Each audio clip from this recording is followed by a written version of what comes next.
हाँ, लोकल खबर में आपका स्वागत है। मैं आपके साथ रवीना अर्जू। मौजूदा सरकार के पास अपने वादों और कामों को ना पूरा करने के लॉकडाउन और कोरोना जैसे कई बहाने हैं, लेकिन इसी लॉकडाउन और कोरोना में कई ऐसे संस्थाएं जो ईमानदारी से अपना काम करके तरक्की हासिल की है। जी हाँ, मैं बात कर रही माही केयर फाउंडेशन की, जिसका आज 3 साल वर्षगांठ पूरा हो गया है और इसी वर्षगांठ के पूरा होने पे जश्न मना रही है। माही केयर आपके साथ है।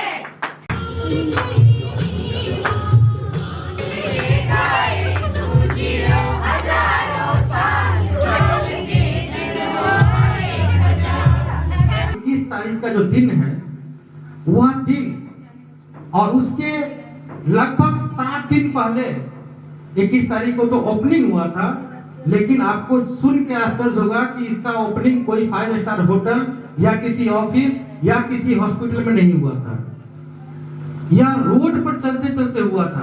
पैडमैन मूवी से प्रेरित होकर वह व्यक्ति महिला सशक्तिकरण पर कुछ करना चाहता था, महिलाओं को इस पीड़ा से उबारना चाहता था।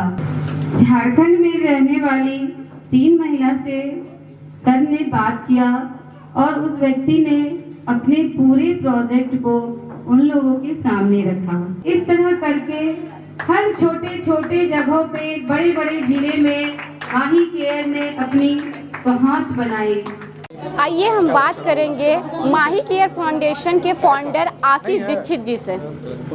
सर, आपका माही केयर फाउंडेशन का 3 साल पूरा हो गया और आपने कोरोना की तीसरा लहर भी पार कर रहे हैं, आपका सफ़र कैसा रहा? देखिए, लगातार जब हम लोगों ने माही केयर फाउंडेशन का काम शुरू किया तब से कोरोना भी तीसरा साल है और हमारा भी तीसरा साल है। 3 बार कोरोना झेल चुके हम लोग, लेकिन इस कोरोना को आने से हमारे ऊपर कोई अंतर नहीं पड़ा, क्योंकि हमारी महिलाएं कोरोना के बीच में भी गाँव में जा करके महिलाओं को सशक्त करने के लिए लगी रही।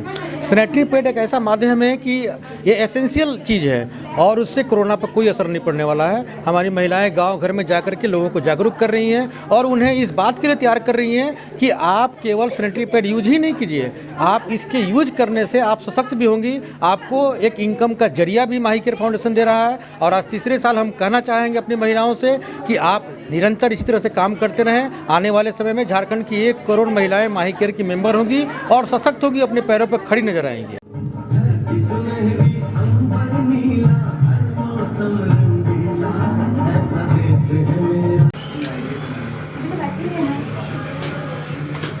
मैं सरिता क्रिकेटा माही केयर फाउंडेशन की मैं सदस्य हूँ और मैं 3 साल से इस संस्था में जुड़कर काम कर रही हूँ और कोरोना काल में बहुत ही मुश्किल से इस काम को किस तरह से सब मिलकर सभी ने आगे बढ़ाया है और कोशिश है कि और भी आगे बढ़े। मेरा नाम ममता कुमारी, मैं झारखंड प्रभारी हूँ माही केयर फाउंडेशन में। मैंने आज हमारा संस्था जो है वो 3 साल पूरा कर लिया है। आज हम लोग तृतीय वर्षगांठ सेलिब्रेट कर रहे हैं और इन 3 सालों में हम लोगों ने खट्टा मीठा अनुभव प्राप्त किया। कुछ समय पहले जब कोरोना काल था उस वक्त महिलाओं को सैनिटरी पैड मुहैया कराने का जो काम है महिलाओं ने अपने माध्यम से किया, चूँकि उस वक्त हर शॉप दुकानें बंद हो गई थी और इन दिनों हम लोग बहुत ही खुश हैं। आगे बजाने से आपका कुछ नहीं जाएगा, 5 रुपया भी नहीं खत्म होगा। आइए हम बात करते हैं वंदना उपाध्याय के, जो माही केयर फाउंडेशन की को फाउंडर हैं। वंदना जी, आशीष जी से हमने जाना कि कैसे हुआ स्टार्टअप। जैसे कि आप जानते हैं कि अब तो सब कुछ कोरोना नॉर्मल होने वाला है, नॉर्मल हो चुका है, तो आप इसमें अब क्या काम करेंगे, कितनी महिलाओं को जोड़ेगी, आपका टारगेट क्या है? मेरा टारगेट तो ऐसे अभी करोड़ महिलाओं को है और पूरे भारत वर्ष में अभी मुझे जोड़ने का है। और कोरोना अब समाप्त हो चुका है, अभी तो समाप्त नहीं हुआ है, आने वाले समय में समाप्त होगा तो हम मैक्सिमम जगहों तक पहुंचेंगे, राज्यों तक पहुंचेंगे और फिर धीरे धीरे देश के अधिकतम कोने तक पहुंचने का प्रयास है। और आज हमारे पास 1,15,000 महिलाओं का समूह है, जो आगे चलकर मेरा सपना है कि मैं करोड़ तक लेकर जाऊँगा। हम महिलाएं सशक्त होकर माही केयर फाउंडेशन के साथ कदम से कदम मिलाकर इसी मासिक धर्म की वजह से अपनी पहचान बनाए या नहीं बनाए?